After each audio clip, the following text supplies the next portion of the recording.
हाय, आत्ताच्या ह्या व्हिडिओमध्ये आपण एक प्रॉब्लेम बघणार आहोत. आता हा प्रॉब्लेम काय आहे, मी ही Dranzer.ai.com ही ओपन करतो. ही ओपन केल्यानंतर ही जी वेबसाईट आहे ही बाय डिफॉल्ट इन्स्टॉलेशनला चाललेली आहे. ओके, मग आता ही इन्स्टॉलेशनला का चाललेली आहे, ही ॲक्च्युली ही वेबसाईट ऑलरेडी वर्किंगमध्ये आहे. आता हा इशू कधी आला आहे, तर आम्ही आमचा सर्व्हर एका सर्व्हरवरून दुसऱ्या सर्व्हरला आम्ही आमचा डाटा मायग्रेट केल्यानंतर हा एरर येत आहे. ठीक आहे, मग हा इशू सॉल्व कसा करायचा हे आपण आत्ताच्या व्हिडिओमध्ये बघणार आहोत. तर त्यासाठी आपल्या वेबसाईटला जायचं. आता हा आपला नवीन सर्व्हर आहे. ह्या नवीन सर्व्हरला पहिल्यांदा जाऊ आणि काही गोष्टी चेक करू. पहिली गोष्ट काय चेक करायची आहे की आपली वेबसाईट आलेली आहे. ठीक आहे, आपल्याला याचा डाटाबेसचं काही सेटिंग्स आले आहेत का ते बघूया. ठीक आहे, आता इथे ही जी साईज आहे 0 आणि इथे ही जी साईज आहे 12 MB. ओके, तर बेसिकली हा इशू नसावा असं आपण पहिल्या स्टेजला आपण ॲनालिसिस करू.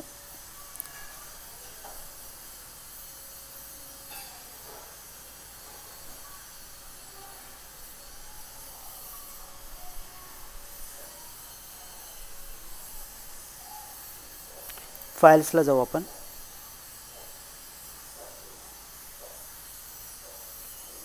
याच्यामध्ये wp-config नावाच्या वर्डप्रेसच्या याच्यामध्ये आता इथं डाटाबेसचं नाव आहे यश लकडे.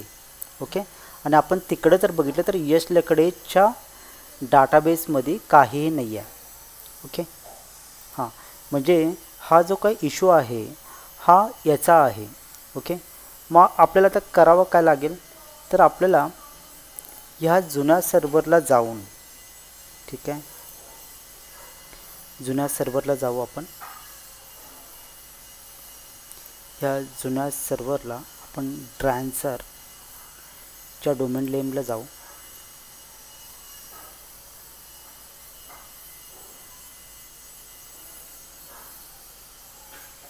इथल्या डॅशबोर्डला गेल्यावरती इथल्या डाटाबेसला जाऊ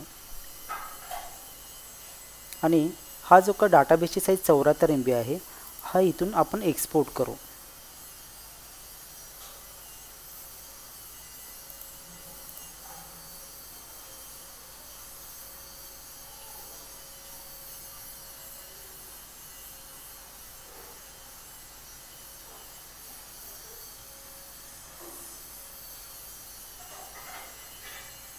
आणि ह्याला आपण सेव्ह करू.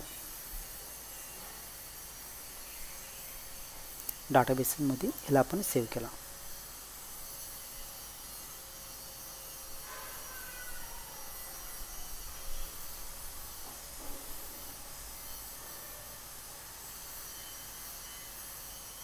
त्यानंतर आपण नवीन सर्व्हरला येऊ आणि तो जो काही डाटाबेस आपण जो काही तिकडून घेतलेला आहे तो या डाटाबेसमध्ये आपल्याला इम्पोर्ट करावा लागेल.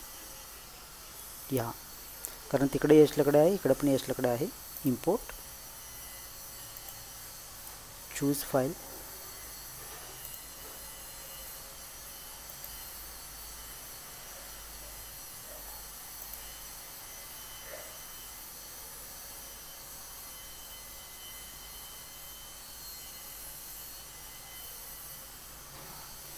इम्पोर्ट झालेला आहे. आपण आता हा URL कॉपी करू आणि इथं एंटर करून बघू.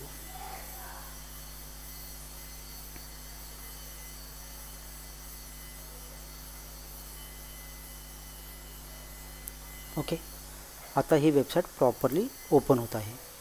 याचा अर्थ काय, ज्यावेळेला आपण पहिल्यांदा एका सर्व्हरवरून दुसऱ्या सर्व्हरला मायग्रेट करतो त्याला कधी कधी प्रॉपरली डाटाबेस येत नाही.